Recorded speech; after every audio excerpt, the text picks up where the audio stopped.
Buenos dias. Oh, that's Spanish. What's Italian for hello, Gabe? Buongiorno. Buongiorno, listeners. Welcome to Let's Drown Out Assassin's Creed Brotherhood. I was going to say Ave Citizens, but... Or as I like to call it, Sasso Credo Brodo Bedo. Yes, we're playing a good game again, with a twist again. And so the this twist... is a good one. Does this still...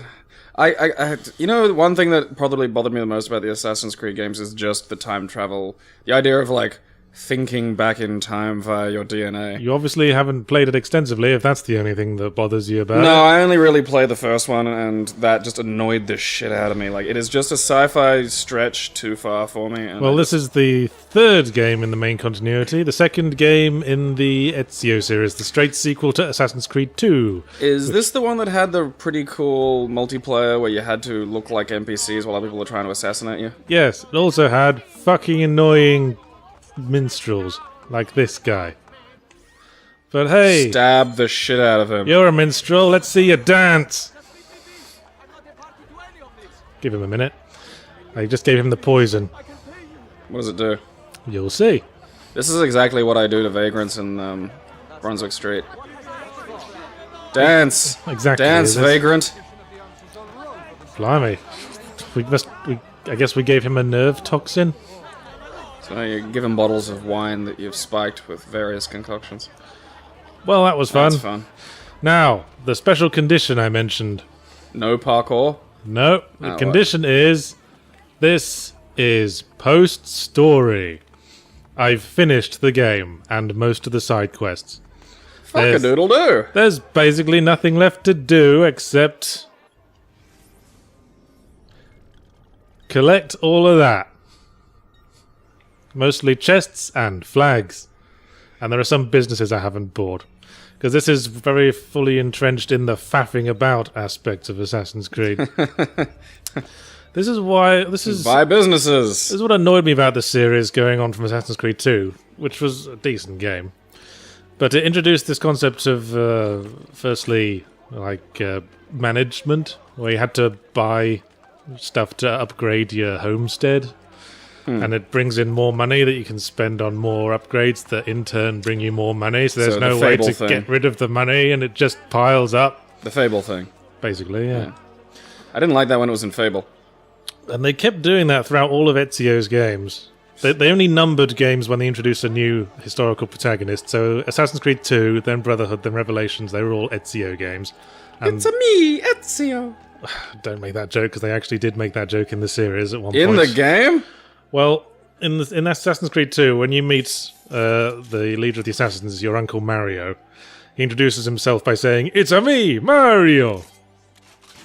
That seems like that seems a little tonally off from, like, the game. Soldiers, I can kill those with impunity. Like, doesn't the game kind of take itself seriously? Or, I don't know, maybe it's just gotten wacky. Well, the first game took itself seriously. I think it got a bit more tongue-in-cheek from Assassin's Creed 2 and was partly because everyone was talking in incredibly broad Italian accents. Okay, we're making everyone speak in a really bad fake Italian accent.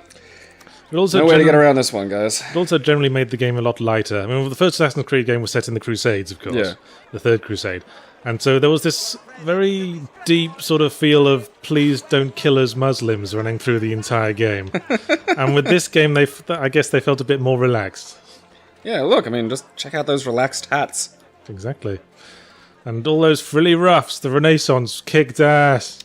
Ruffs. You want to bring that back. You should bring back ruffs. Anyway, where's the nearest chest? Yes, in the grim darkness of Renaissance Italy, there is only chests. There is only fetch quests. And flags. There's a flag, let's just get that one. It's what I don't like about the Assassin's Creed, especially the Ezio trilogy, is that they tried to innovate it a bit with each game, but the only innovations they come up with were just to make the game easier. How so? Well, let's see if we can find a good case in point. See that guy on the roof? Yeah. He's dead. Alright. Let's find another one. Alright, you finished the game though, like, is that like something you had to upgrade a long time to get? No, you can get the crossbow as soon as you've got 12,000 florins. So after you've bought your first slum. Basically. But that, like, basically right at the start, yeah. But before that, even before that, you can use throwing knives, which basically kill most unaware enemies. Actually really hard to use, too. Oh, hey, there's another guy on this roof. He's dead too! Ow, my fucking brain! And this... He's not dead now, he actually just... You got him in the head, but he's now retarded and you have to look after his wife and child. Yes. He can They should have shit like that. Like, if they're gonna have, like, oh, you can buy a house, you should have, you've crippled a soldier and now have to look after his family. Yes, he's gone through some kind of weird mental conditioning, and now he can no longer speak in a stupid Italian accent. Okay, see all these guys? Just voiced by Kiefer Sutherland. See every single one of these guys? Yeah. They're all dead. What? What just happened? Well, part of the new mechanics they introduced in Brotherhood was that you... Have a Brotherhood? Yeah, exactly. You train up street kids into Master Assassins. And I've already done that.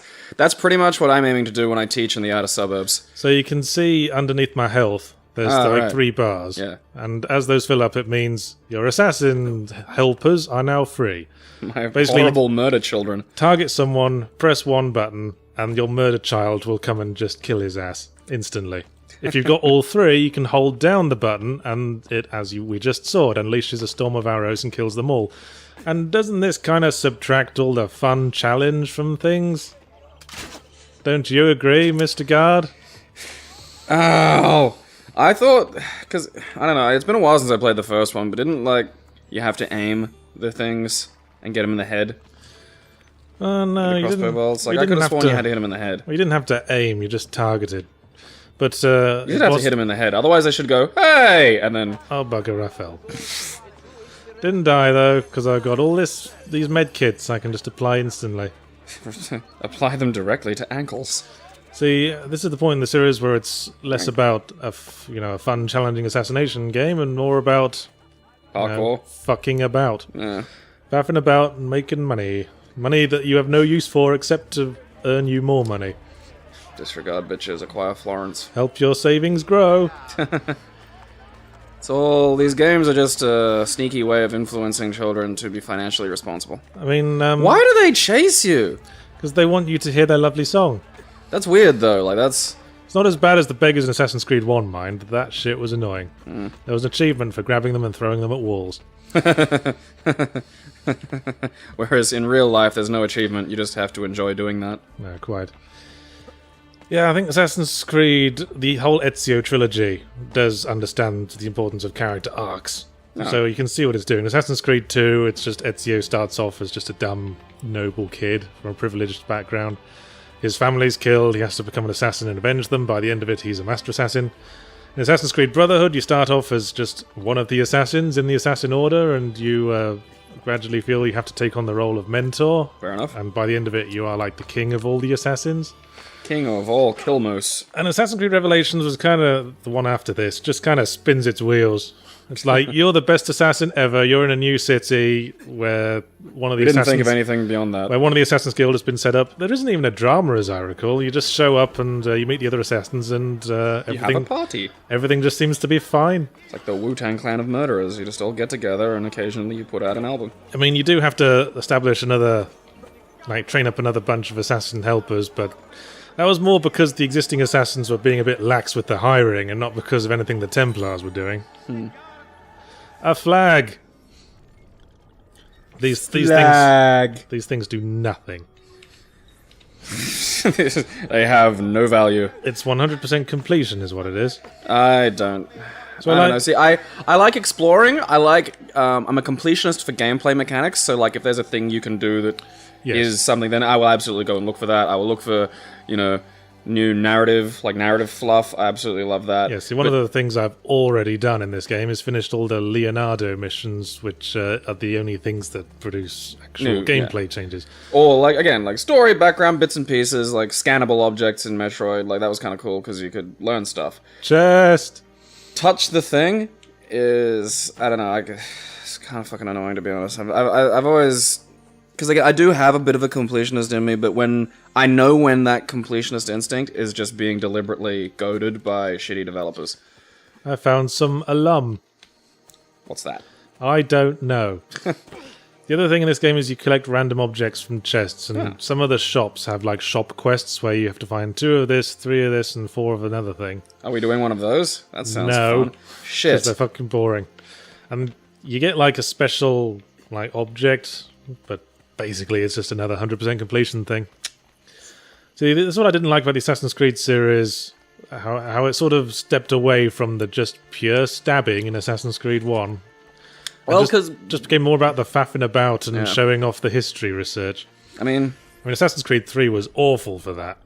It was mainly just wanking over American history, and also you're barely an assassin. You're an Indian mercenary who happens to own a farm, and you can make sofas, but you can't do anything with the sofas. You just game sell should have them just on. been called America's Creed: Freedom.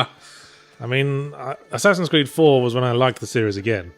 Because that was the pirate? Yeah, because then you got a ship and could explore the seas. And that actually does sound pretty nifty, like just the idea of having a boat. Yeah, board enemy ships and stuff.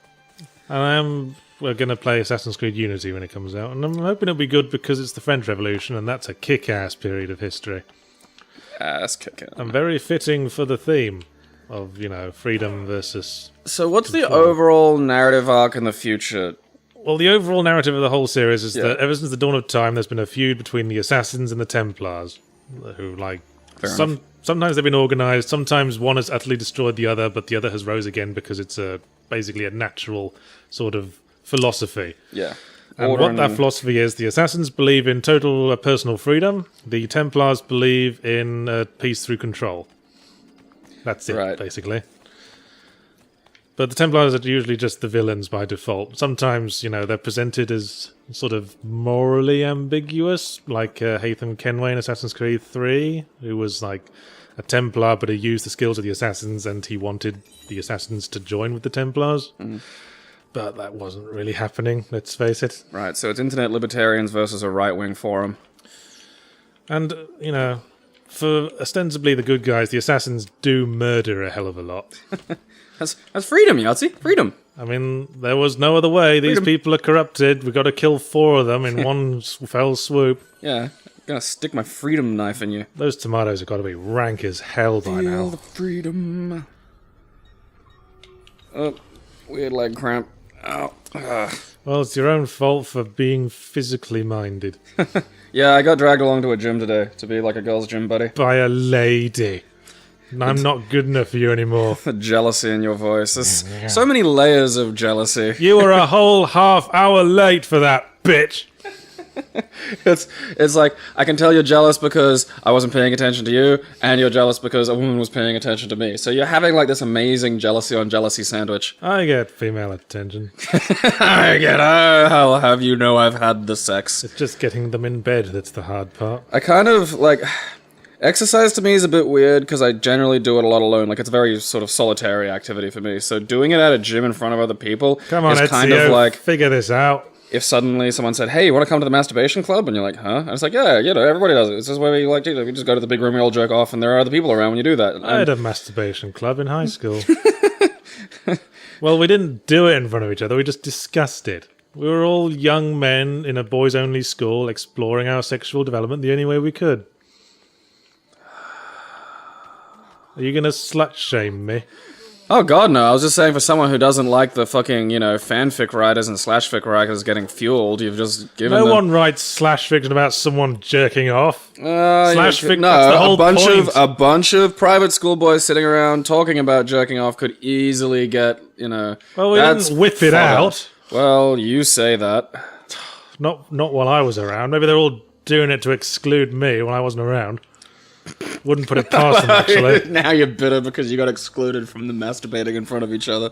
I was always alone. I don't know. I just wanted to be included in the wank. Part of me just wants to, sort of mess with other people. Because there was only, a few other people in there, 5 or something like that, just working out.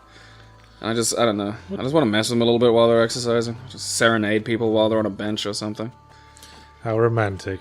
Somewhere over my Gainsborough. Well, I'm out of ranty things to say about Assassin's Creed. Let's think of something else. Were you talking about Assassin's Creed? I thought you were talking about masturbating. Well, that was an Boyzone adventure. That was an aside. Oh, hang on, there's a Asides Creed. Yahtzee spanking it. There's a flag around here. So, again, there's not a whole lot to talk about. Well, there is some then, but considering our history with social justice rants, we're kind of loath to talk about it. Well, I think we can discuss it without discussing those lunatics. I felt it would be remiss of us not to mention it, though, because it has been a big story. Well, because I'm an egomaniac, and as a result, I absolutely, completely understand the need for people to insert themselves in their video game experiences. Where's this flag? Like, that's... Well, every time I play, that's a perfectly valid thing to want in a game about me's. Yeah. Where it's supposed to be like a cartoon version of yourself. We're talking about, what was it, the stupid Japanese word? Tochomako life? I think it translates directly to fuck faggots. Anyway, the thing was, the Japanese made this life sim game, if Nintendo in Japan made it, but they deliberately excluded homosexuality from it, because, frankly, homosexuality is something you have to deliberately edit out. By default, surely everyone can have sex with everything else. You have to specifically say to it, no, only these people can have sex with these people. Yeah, because the way you craft the game doesn't have gender. You got to tag something as one thing, tag something as another, and then say one thing can't bum the other one. Where's this chest? Carry on. I don't know. Again, it's one of those things where it's like, I understand, like, again, as in, you want to be you. That's and in a game where it's all about, like, be you really... I mean, it's like how Capcom made that game that was like, it's all about you get to create a sword fighter and you go through the dungeons, no women. And it's just like, really? Yeah. Well, they said it would, like, double the amount of time to produce, and it's like, I kind of call bullshit on that. Like, all you have to do is... like, I mean, come on, you're going to be wearing armor anyway. It's like Dark Souls. You don't fucking notice. Well, yes. That was something weird that happened in Dark Souls too. See... I was playing it, like, blind, as you do. And for some reason, some way through the game, I realised, wait a minute, my character's female. And I hadn't made them female when I'd created the character. I had no idea what had happened there, until I read, one of those I bet you didn't know this guides, and figured out that... there's a laser that just zaps you girly? No, there's this coffin in the starting area you can get in. It just says, there's a prompt to get in coffin. And when you get out of the coffin, you're the other gender. And you wouldn't know because you're in armour. Yeah. But that's fun. It's a rather strange thing to have. If that coffin existed in real life, would you test out a vagina? Well, if it worked both ways, sure. Yeah. Just spend the weekend as a lady. I kind of want to, because I'm a little bit jealous of vaginas, because they seem to enjoy sex more than... I mean, does it come with, well... the vagina doesn't spooge like a cock does. I've been with girls that prove that wrong. Thank you for that wonderful image. Says Mr. Spoot. What the? Thanks, Leonardo!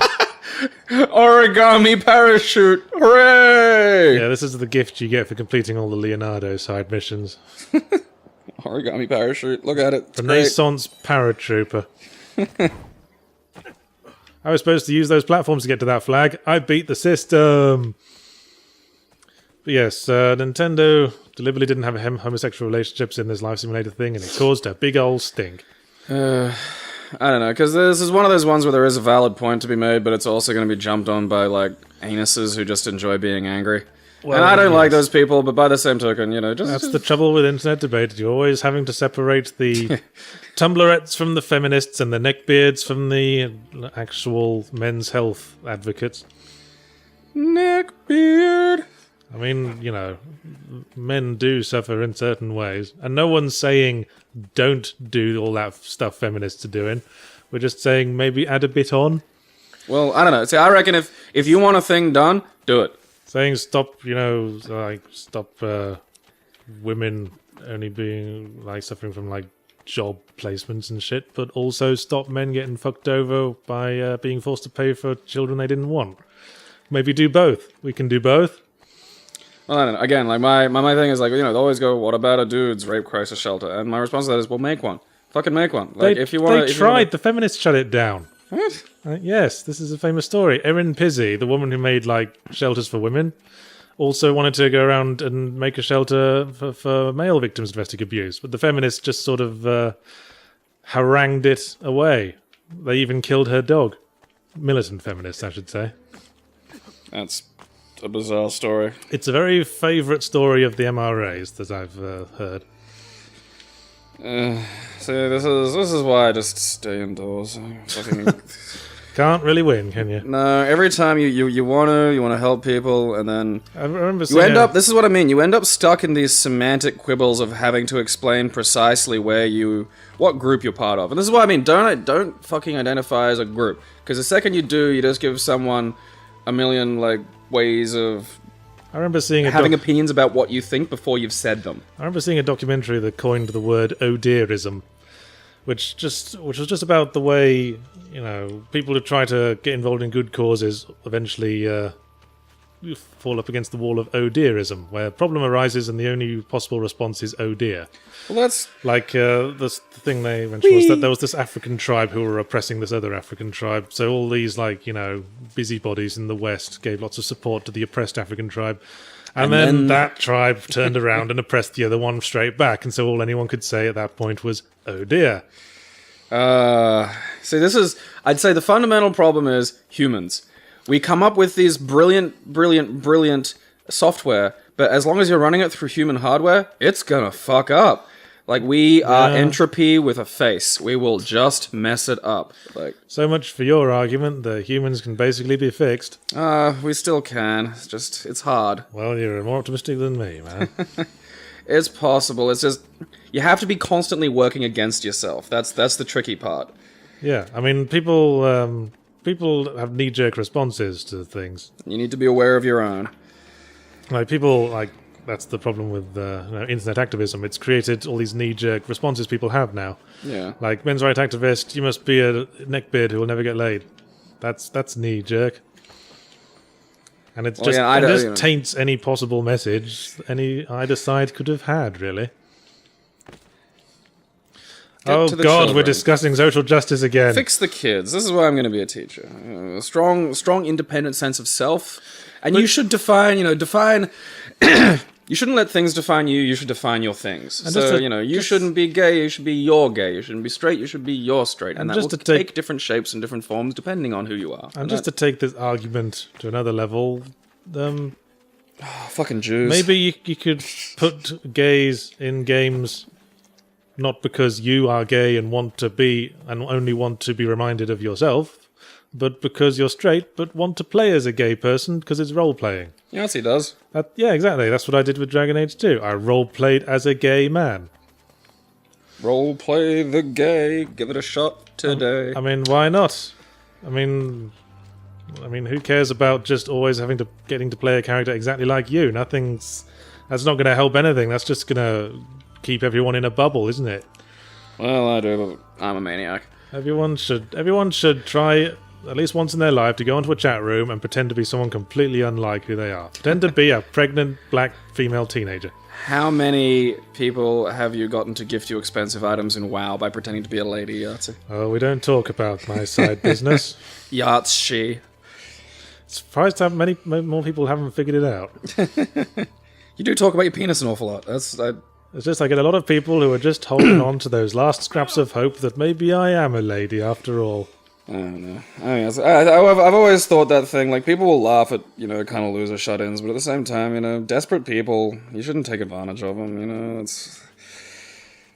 When people are sad, they're weak, and taking advantage of the weaks, there's no skill in that. Yeah, and you shouldn't try to goad people on social justice and stuff. I mean, that's, I think in regards to this, it was effort to make it out. That's the weird part to me. Is you had to go to effort. It took effort to remove when you could have just had it. It's like how really the interesting thing is that when they were called out on it, Nintendo replied saying they didn't want to make a social commentary. They just wanted to have a fun thing where none of this ickiness gets in the way of fun for all the family. I could understand a degree of that fear maybe a little while ago, but I mean, come on, even Sears is telling homophobes to fuck off now, Is that a great example, though? I would say Sears would be would focus on a very liberal-minded sort of mindset. Yeah, but you know, the fucking crazy homophobe, like... There's the flag. The crazy homophobes are a loud group in the States. And they used to swing, like, fucking heavy. Like, if the crazy homophobes got in a big letter writing campaign, people would fucking panic. And now, because... you know, sane people can easily communicate with them and just go, hey, thanks for, like, making me feel included. The crazy homophobes feel like, you know, they just have less power. So they yelled at Sears about it, and then Sears were like, oh yeah? More gays! And it was kind of funny. Yeah, that's one approach. Okay, I think I'm seeing the route to the flag now. I don't know. People should be more egotistical. People should be more themselves. Like, don't diminish yourself by making yourself a title or a thing. Like, it's, you know, you should be your version of that, and that should take primacy. You should be you. You're waffling again. That's important. Be an egomaniac. It's good for you. Quote Gabriel Morton, 2014. Well, you're certainly putting work into that. Fucking A. Anyway. Hey, man, it's trust me, it's how you deal with depression. Can you jump on the tree? I doubt it. Give it a try. I think I can jump down onto there. That's a long way. Yeah, but it's... Okay, I think I see what I did... Fucking loser. I think I see what I did wrong there. So the related bit of news is that The Sims 4... Oops.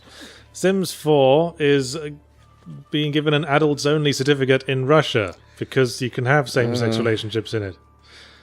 Fucking Russia. They always bring up the kids when the Russians do it. I mean, the reason why they're certifying it is because they're afraid it will impede the development of the good Russian children. I love the idea, like, and it's one of those things that's, like, weirdly popular among homophobes, too, that you can be, like, talked into being gay. Yeah. You know? Like, I love the people who are so rabidly homophobic, like, oh, I'd never be gay, except, you know, if I heard a convincing argument. Yes. Like, that's not how it works. Like, you're not going to talk me into penis. Like, it's just, it doesn't appeal to me. I mean, maybe if it was a particularly lovely penis. I don't know.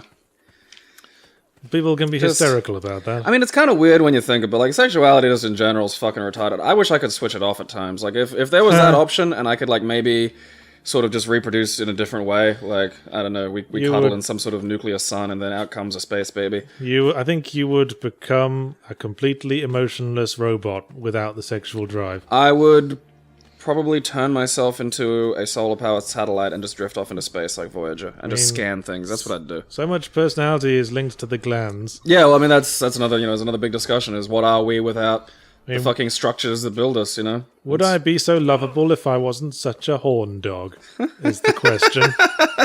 I remember there was a time when you were, like, almost about to quit. You were like, I'm done with this, I'm done chasing women, I'm done trying to, like, feel the soft touch of a female flesh. You know, the funny thing is, I tend to take that attitude immediately after breaking up with a woman. Because at that point, my sex bank is topped off. Yeah, I'm full up on sex, and I don't know why I bothered in the first place. Yeah. Just can't stand the heartache. Just gonna swear off it now. See, I don't know, I don't get the heartache factor, but it's just... Yeah, because you're already Mr. Sexless, aren't you? No. So, well, no emotion sex, that's your problem. Well, no, it's just different emotion. Like, I don't... I see you, flag. You will be mine. Have trouble betting the ladies, you say. You don't use that voice? You should use that voice. You will be mine. Come to Yahtzee. Come to butthead. Wouldn't it be nice, like, if you could just, like, I'm done with this today. Like, it's going to be interesting, because, you know, technology's getting better. What would happen, you know, to your sense of self if you could just totally just not be... You just, I'm going to be a different gender. I'm tired of this shit. Well, I guess that's the question. And when we say changing gender, is that also changing all your, like, sexual drive, all your sexual attractions? Yeah, there's a lot of hardwired shit in there, you know. Yeah, there's a lot of our personalities is, again, linked to the kind of things we find attractive. Mm. I mean, my curse is that I'm attracted to independence in a woman. But the trouble is, independent women tend not to want relationships so much, because they're so independent. Damn you, independence. Damn you, personally being attracted to independence. Yes. So, yes, have all the sex you want with whoever you want. I think that's our message today. Unless they're kids. Yeah. Don't have sex with them. They're not... Make sure the person you're having sex with wants to have sex with you too. They're not wired up properly. Yeah, it's... Butterflies don't fuck caterpillars. I don't know, sometimes I wonder if sexuality should be on a case-by-case basis. Some people mature a lot faster, you know. It's all genetics. Yeah, I'm hoping to end puberty sometime next year. Well, nothing under 15, I'd say. There you go, folks. The Yahtzee Croshaw 15-year-old stamp of approval. Well, there are some 15-year-olds who aren't physically mature enough, and that would be wrong. But there are some 15-year-olds that are like as physically mature as a 17 or 18-year-old who can at least pass for it. Yeah, and I don't think it's right to, you know, penalise the people who have sex with them thinking they're 18. No, if you meet someone at a bar and you fuck that person, that's not your fault. I know fucking like I've been talking to female friends like, oh yeah, I've been going there since I was 15 with a fake ID, and I'm like, what? Oh dear. Like, you were fucking 15? Like 50, fucking 15. Yeah, you can hardly be blamed for statutory rape in that case, can you? Well, no, if you sneak into a bar with a fake ID and you were in a bar, that's not, you know, that's nobody's fault. You can even say to the officer, I checked her ID. Yeah, that's part of my pre-sex ritual. As well as the please don't tell the police I raped you waiver. I mean, that blew my mind. I was like, fucking 15. Like, I was just, well, what the hell are you doing? When I was 15, I was smoking weed and meowing the opening riff to Gorilla Radio in a mirror. I was probably playing... There it is. I was probably playing Half-Life, thinking about it. Or the demo for Half-Life. Meow, meow, meow, meow, meow, meow, meow, meow. I spent like half an hour doing that once because I was just baked out of my shit. The pot. Hey, you! Gimme! Ha ha ha, I took your horse, what you gonna do about that? Assassin's Creed. Grand Theft Equine. Ezio Auditore, friend of the people. Can you run someone over with the horse? I kind of want to see what that looks like. Get him! Go! Oh, that was crap. You're supposed to get tangled up under the legs, goddammit. Like, getting hit by a horse in the old days was like one of the worst things you could have happen. What do you want, man? I'm a friend to the people. I want ragdoll physics and horse legs. A flag appeared on the map. Go, gadget.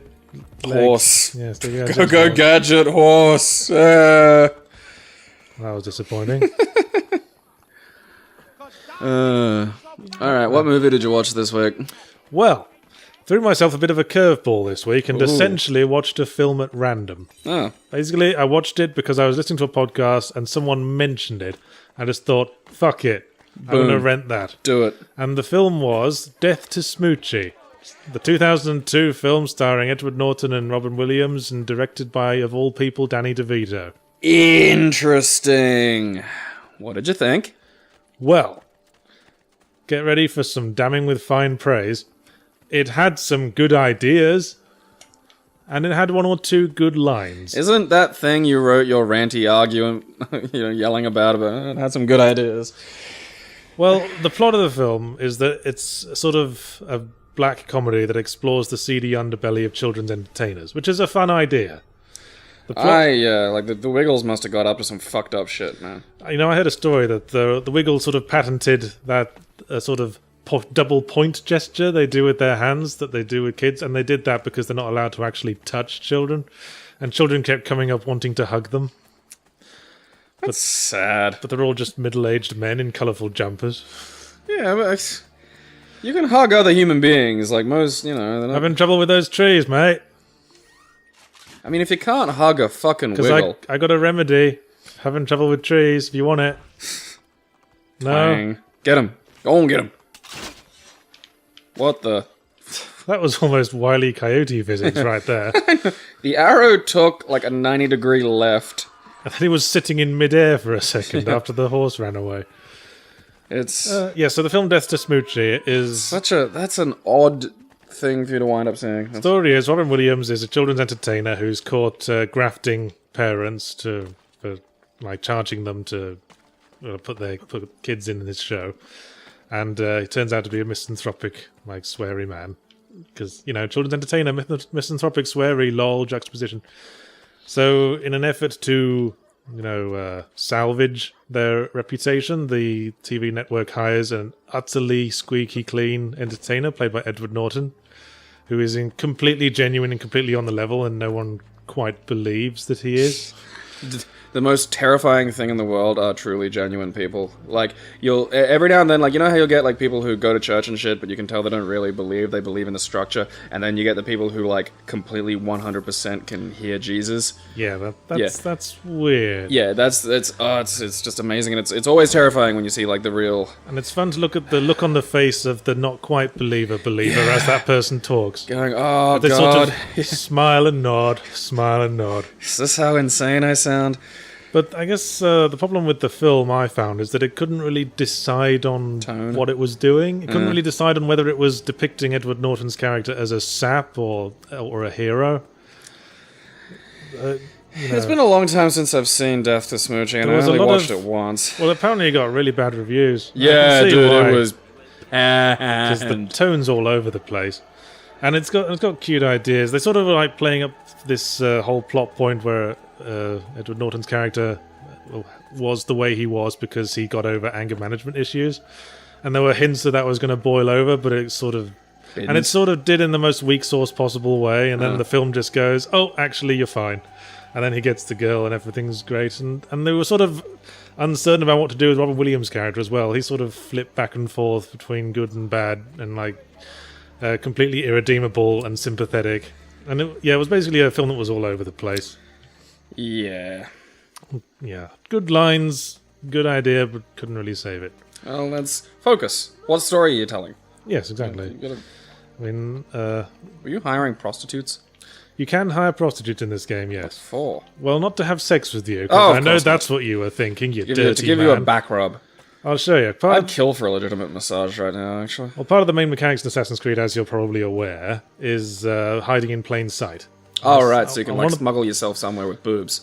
Yeah, one of the ways you can do that is hide among crowds that happen to be walking in the right direction. And you can hire courtesans, basically to act as a mobile crowd. And they'll stand around you and you can walk past guards and they can't see you because you're surrounded by tits. Look, a flock of tits approaches. There's nothing in the center of that. That's not weird. I used pearl necklace. It's super effective. Trying to figure out how to get onto this aqueduct because there's a flag on it. I don't know. Follow it to its terminus. Well, I did that, but there wasn't a way up. I know there's a way up somewhere. Oh, on these like aqueducts. that big castle in the distance under the moon. No, left, like under the moon. Yeah, see that turret? Yeah, I'm like not sure I can climb that though.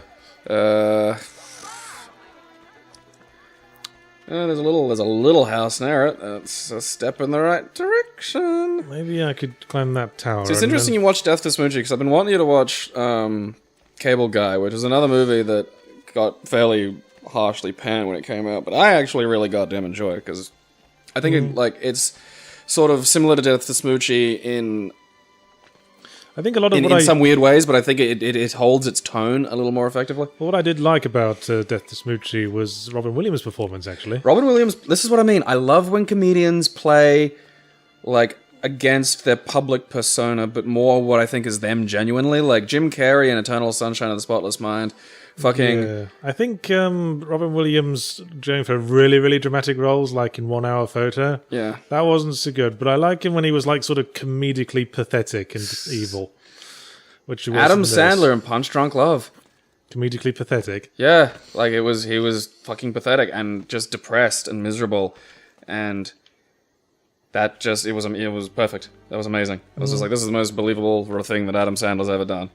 This pathetic, broken person. Yes, I've heard it's a highlight of his otherwise incredibly mediocre film career.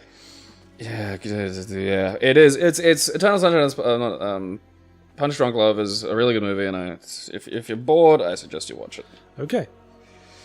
Along with whatever the other one I suggested was. I forget. Cable Guy. Yes. That's right.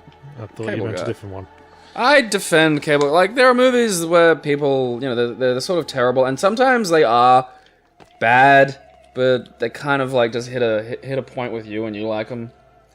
I don't know. Cable Guy's definitely one of those for me. Okay. Well, did you watch a film this week?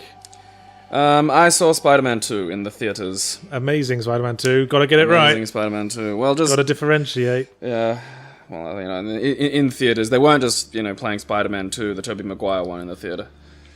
Although I think Spider-Man, out of Tobey Maguire's trilogy, Spider-Man 2 I liked best because... I think that's a common feeling. Yeah, it was way better action than 1.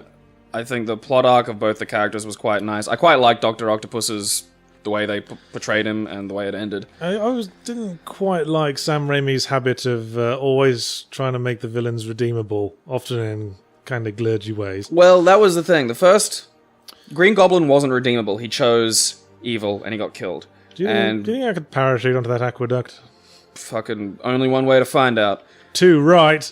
Renaissance jump. Like that's the thing. Like Willem Dafoe was like Goblin. Nope, you're not gonna do it. Renaissance fail. He let the fucking evil win, whereas Octopus was like, no, I'm gonna die a human. And so that there was kind of a bit of variety there. I don't know. I liked it. I enjoyed it. It was. I thought their attempt to redeem Sandman was terrible. Really fucking glurred. Mawkish is the word. Spider-Man 3 is an abortion. It is an awful, terrible, bloated.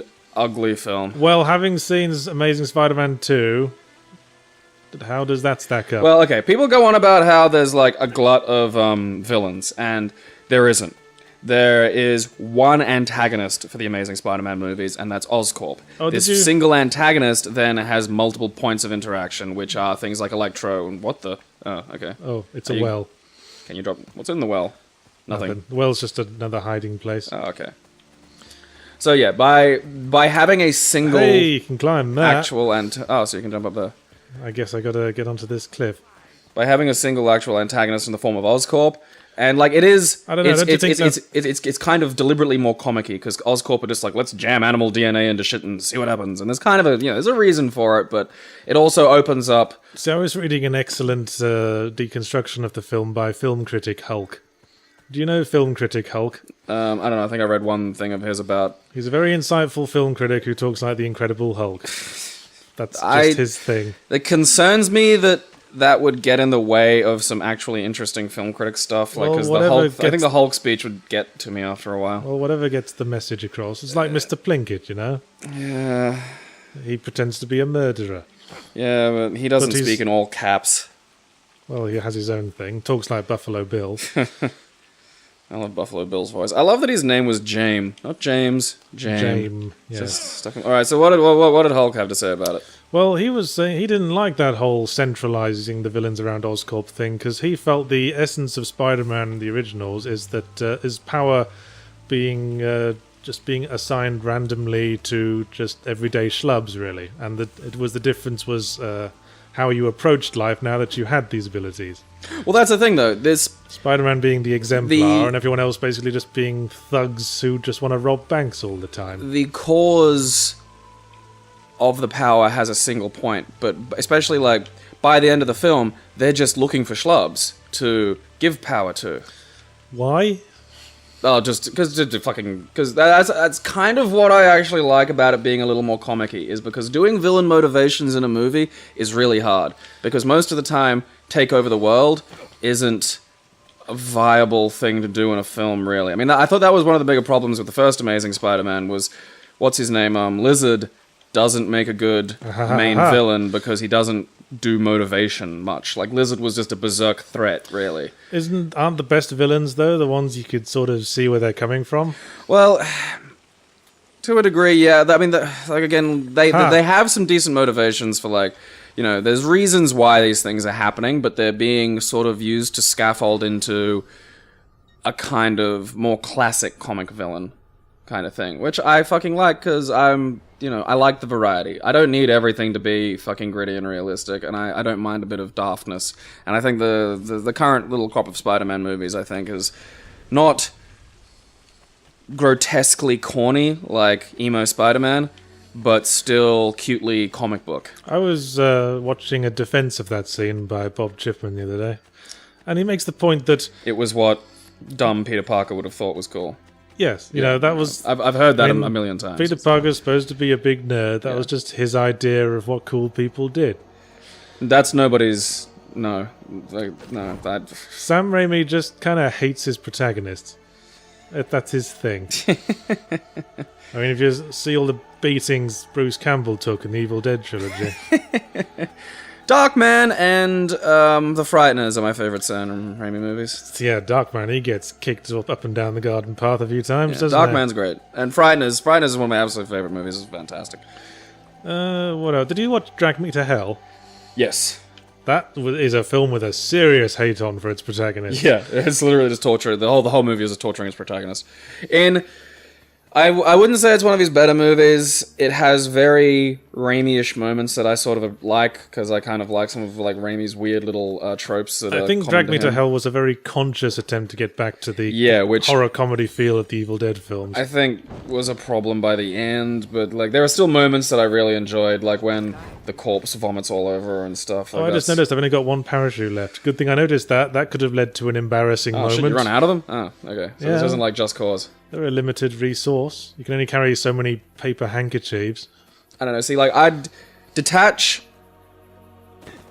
Yes. Oscorp, the cause of, like, the abilities from the motivation of the villains themselves. So, what it means is there's, like, because in Spider-Man 3, you know, they had to explain, like, well, Sandman, he's, like, from over here, and then there's Venom from over here, and then there's Hobgoblin from over here. So there were 3 whole different plot elements to explain all these different villains. It's good to build a broader universe, though. I think that clutters a film. I think having a single cause allows you to have little satellite characters revolving around this thing that can have their own individual sort of motivations and attitudes. I don't think it's about where the powers come from. Another thing that Film Critical made the case that the problem is not inherently with multiple villains. No, well, that's what I mean. I don't think it's multiple villains exactly. He gave the example of The Dark Knight having 2 major villains, but that's because the whole point of that film is that it's a struggle between Batman and the Joker for the fate of Harvey Dent. And so, you know, multiple villains can work together, but in cases like Spider-Man 3 and Amazing Spider-Man 2 that's where you just get the sort of grab bag problem. Well, again, I wouldn't say Amazing Spider-Man 2 has that problem. Wouldn't you? No. I haven't seen it myself, but I've heard a lot of very scathing reviews. And they're all saying that basically it's just a sequence of moments intended to sell individual ideas rather than a cohesive film.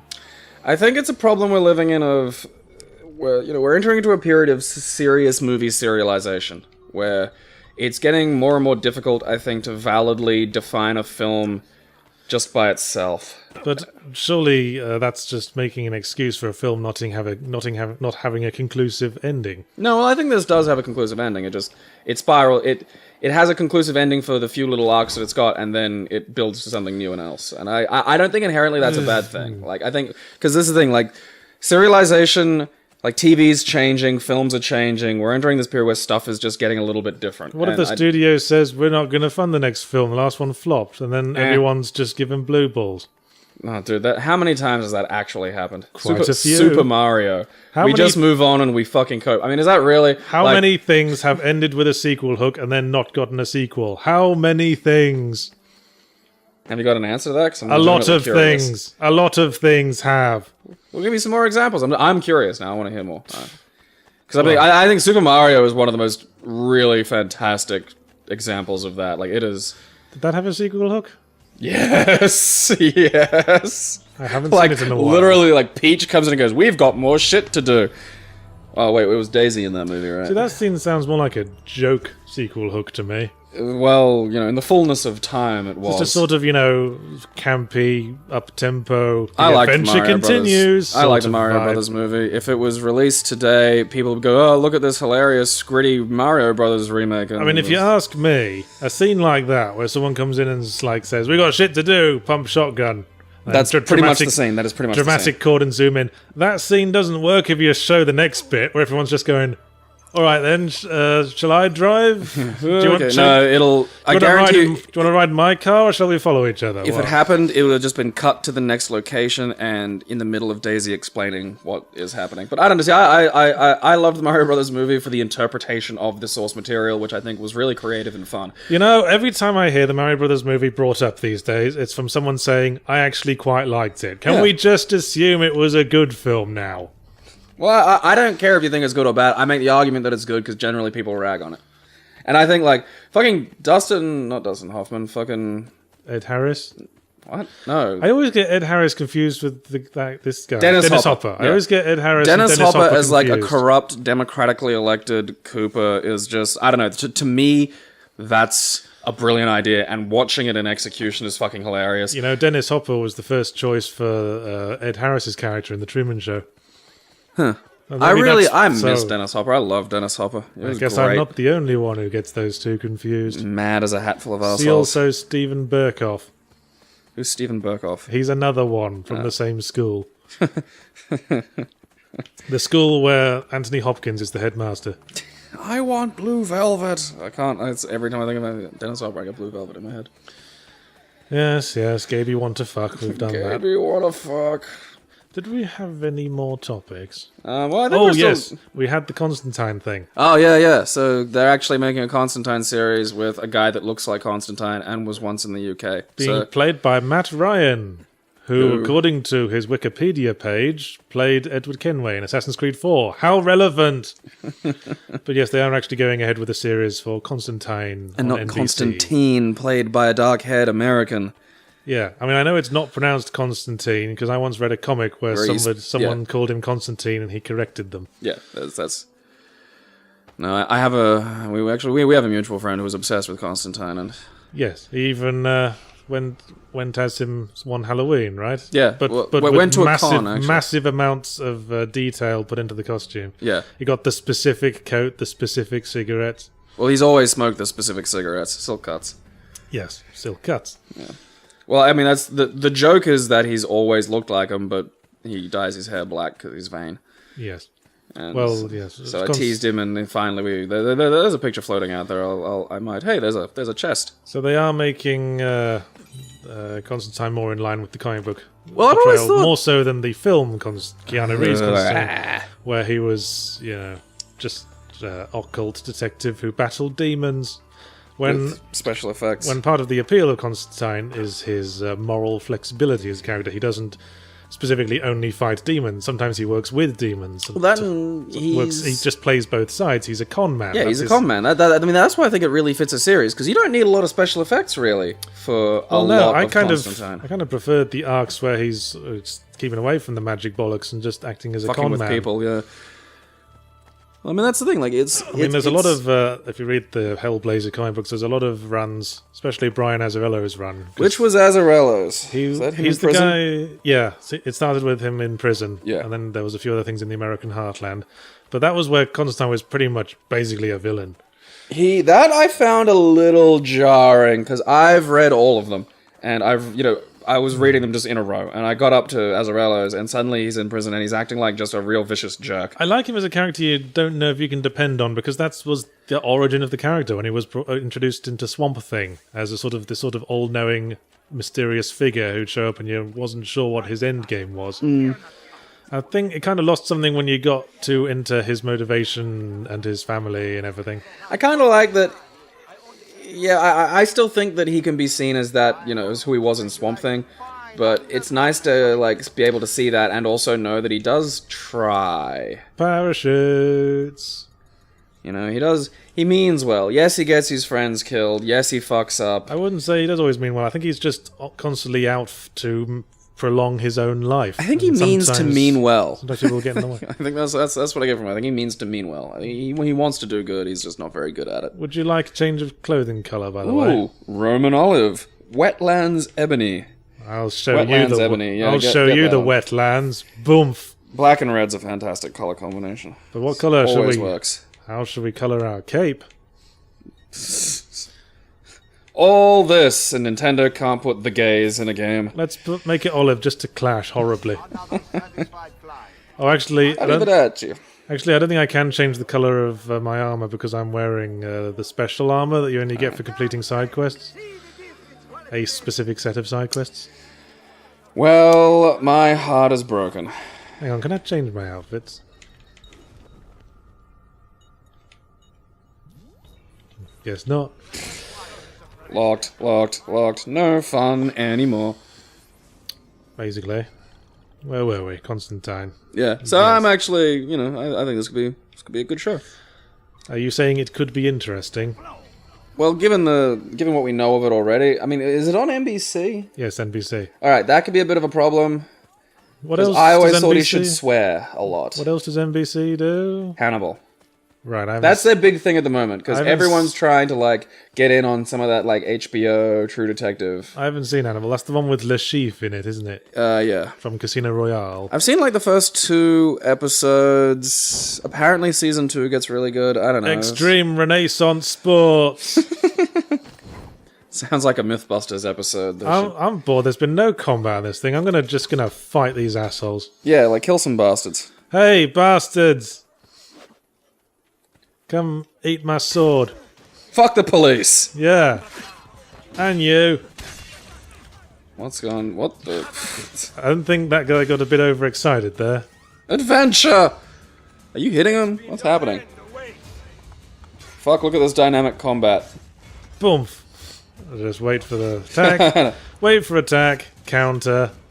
What? Chain counter.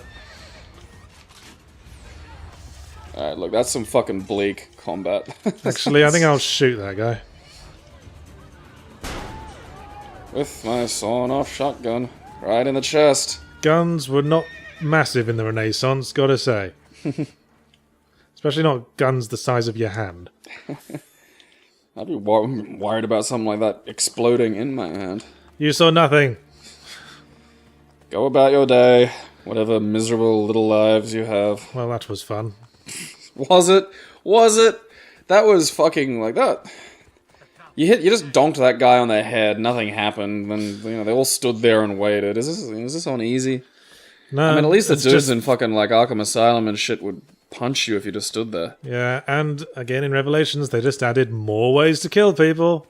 They added bombs in Assassin's Creed Revelations. You could just throw a poison bomb in a group of 4 guys, all dead. Hooray! All dead after impromptu dance party. All dead in Shimoda. Where do you suppose the series is going? Well, we know for a fact it's going to Assassin's Creed Unity. Well, no, but I mean, Revolution. like, sort of. Well, frankly, I don't think it's going anywhere because the whole future plot. Yeah, like, okay, explain to me the future plot because that's the bit that I'm kind of curious about. Okay, this is where it gets complex. Awesome. Basically, you were future Desmond, who was a man in the future who was kidnapped by the Templars, and they were all rooting through your memories looking for the locations of the Apple of Eden, which was a magic device left by the pre-human civilization that was better than us in every way. With me so far? Yes.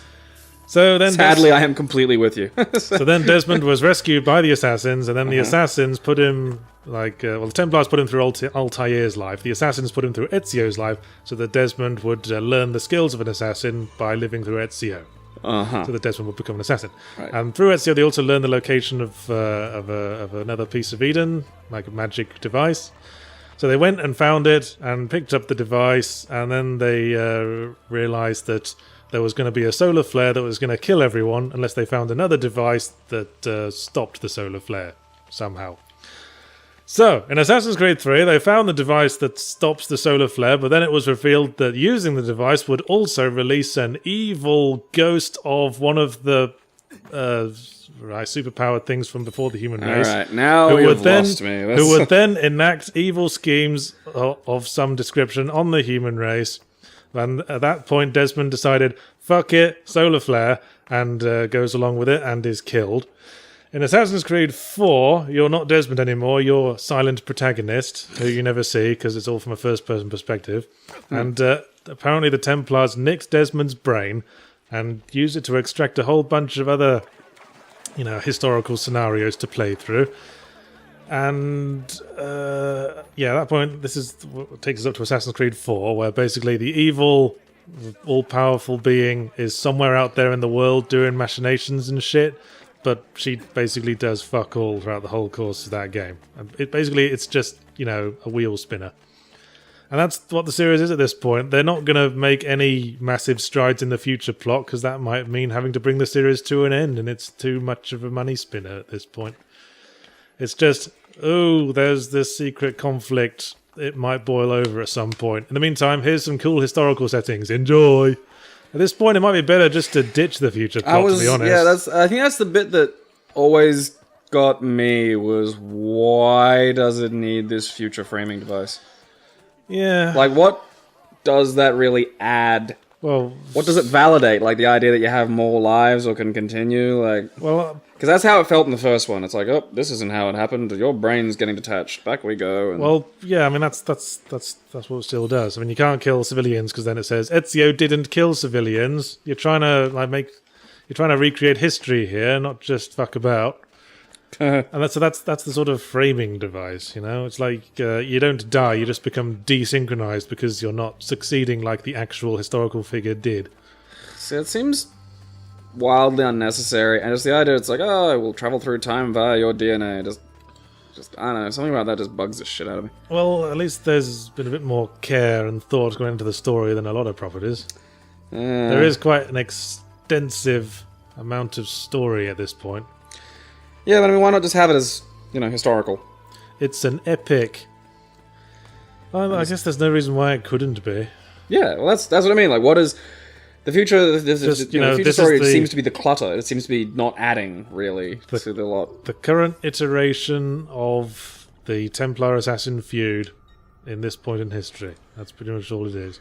Pigeon coop. Yeah, that's where you. I'll show you actually. That's where you sent your assassin trainees out on missions to level them up. Your orphans. Yeah, basically. You are basically the Pied Piper. And you led them all off to the assassin's lair and made them into more of you. The cycle continues. Yeah,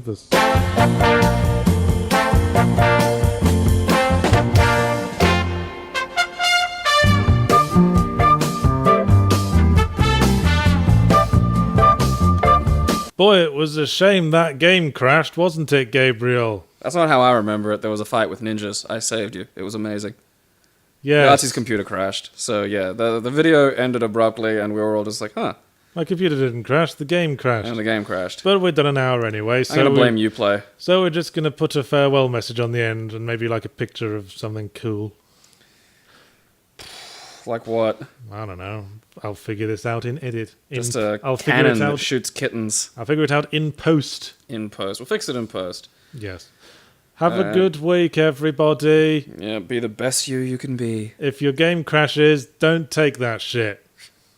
Firstly, management, where you had to buy stuff to upgrade your homestead. And it brings in more money that you can spend on more upgrades that in turn bring you more money. So there's no way to get rid of the money and it just piles up. The Fable thing. Basically, yeah. I didn't like that when it was in Fable. And they kept doing that throughout all of Ezio's games. They only numbered games when they introduced a new historical protagonist. So Assassin's Creed 2, then Brotherhood, then Revelations, they were all Ezio games. And it's me, Ezio. Don't make that joke, because they actually did make that joke in the series at one point. In the game? Well, in Assassin's Creed 2, when you meet the leader of the assassins, your Uncle Mario, he introduces himself by saying, "It's a me, Mario!" That seems like that seems a little tonally off from, the game. Soldiers, I can kill those with impunity. Doesn't the game kind of take itself seriously? Or, I don't know, maybe it's just gotten wacky. Well, the first game took itself seriously. I think it got a bit more tongue-in-cheek from Assassin's Creed 2 and was partly because everyone was talking in incredibly broad Italian accents. Okay, we're making everyone speak in a really bad fake Italian accent. No way to get around this one, guys. It also generally made the game a lot lighter. I mean, the first Assassin's Creed game was set in the Crusades, of course. Yeah. The Third Crusade. And so there was this very deep sort of feel of "please don't kill us Muslims" running through the entire game. And with this game, I guess they felt a bit more relaxed. Yeah, look, I mean, just check out those relaxed hats. Exactly. And all those frilly ruffs, the Renaissance kicked ass. Ruffs. You want to bring that back. You should bring back ruffs. Anyway, where's the nearest chest? Yes, in the grim darkness of Renaissance Italy, there is only chests. There is only fetch quests. And flags. There's a flag, let's just get that one. It's what I don't like about Assassin's Creed, especially the Ezio trilogy, is that they tried to innovate it a bit with each game, but the only innovations they come up with were just to make the game easier. How so? Well, let's see if we can find a good case in point. See that guy on the roof? Yeah. He's dead. Alright. Let's find another one. Alright, did you finish the game? Buenos dias. Oh, that's Spanish. What's Italian for hello, Gabe? Buongiorno. Buongiorno, listeners. Welcome to Let's Drown Out Assassin's Creed Brotherhood. I was going to say Ave Citizens, but... Or as I like to call it, Sasso Credo Brodo Bido. Yes, we're playing a good game again, with a twist again. And so the this twist... is a good one. Does this still... you know, one thing that probably bothered me the most about the Assassin's Creed games is just the time travel. The idea of, like, thinking back in time via your DNA. You obviously haven't played it extensively, if that's the only thing that bothers you about it. No, I only really played the first one, and that just annoyed the shit out of me. Like, it is just a sci-fi stretch too far for me. And well, this is the third game in the main continuity, the second game in the Ezio series, the straight sequel to Assassin's Creed 2. Is this the one that had the pretty cool multiplayer where you had to look like NPCs while other people were trying to assassinate you? Yes, it also had fucking annoying minstrels, like this guy. But hey... Stab the shit out of him. You're a minstrel, let's see you dance! Give him a minute. I just gave him the poison. What does it do? You'll see.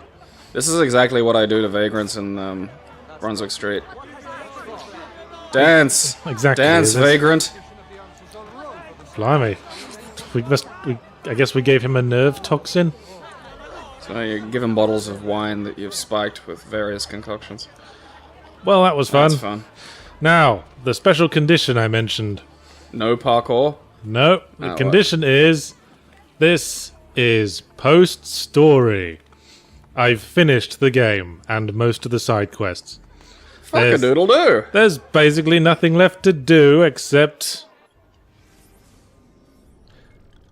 collect all of that. Mostly chests and flags. And there are some businesses I haven't bought. Because this is very fully entrenched in the faffing about aspect of Assassin's Creed. This is why... Buy businesses! This is what annoyed me about the series going on from Assassin's Creed 2, which was a decent game. But it introduced this concept of... game, though, like, is that like something you had to upgrade a long time to get? No, you can get the crossbow as soon as you've got 12,000 florins. So after you've bought your first slum. Basically. But that, like, basically right at the start, yeah. Well, before that, even before that, you can use throwing knives, which basically kill most unaware enemies. Actually really hard to use, too. Oh, hey, there's another guy on this roof. He's dead, too! Ow, my fucking brain! And this... He's not dead now, he actually just... You got him in the head, but he's now retarded and you have to look after his wife and child. Yes. They should have shit like that. Like, if they're gonna have, like, oh, you can buy a house, you should have, you've crippled a soldier and now have to look after his family. Yes, he's gone through some kind of weird mental conditioning, and now he can no longer speak in a stupid Italian accent. Okay, see all these guys? Just voiced by Kiefer Sutherland. See every single one of these guys? Yeah. They're all dead. What? What just happened? Well, part of the new mechanics they introduced in Brotherhood was that you... have a Brotherhood? Yeah, exactly. You train up street kids into Master Assassins. And I've already done that. That's pretty much what I'm aiming to do when I teach in the outer suburbs. So you can see underneath my health, there's like 3 bars. Yeah. And as those fill up, it means your assassin helpers are now free. My horrible murder children. Target someone, press one button, and your murder child will come and just kill his ass instantly. If you've got all 3, you can hold down the button, and it, we just saw, it unleashes a storm of arrows and kills them all. And doesn't this kind of subtract all the fun challenge from things? Don't you agree, Mr. Guard? Oh, I thought, because, I don't know, it's been a while since I played the first one, but didn't, like, you have to aim the things and get them in the head? No, you didn't. Bolts. Like, I could have sworn you had to hit him in the head. Well, you didn't have to aim, you just targeted. But, you did have to hit him in the head, otherwise they should go, hey! And then... Oh, bugger, I fell. Didn't die, though, because I got all these med kits I can just apply instantly. Apply them directly to ankles. See, this is the point in the series where it's less about a fun, challenging assassination game and more about... I don't know, it's kind of fucking annoying, to be honest. I've always... Because I do have a bit of a completionist in me, but when that completionist instinct is just being deliberately goaded by shitty developers. I found some alum. What's that? I don't know. The other thing in this game is you collect random objects from chests, and some of the shops have like shop quests where you have to find 2 of this, 3 of this, and 4 of another thing. Are we doing one of those? That sounds fun. Shit. Because they're fucking boring. And you get like a special like object, but basically it's just another 100% completion thing. See, this is what I didn't like about the Assassin's Creed series, how it sort of stepped away from the just pure stabbing in Assassin's Creed 1. Well, because... Just became more about the faffing about and showing off the history research. I mean, Assassin's Creed 3 was awful for that. It was mainly just wanking over American history. And also, you're barely an assassin, you're an Indian mercenary who happens to own a farm.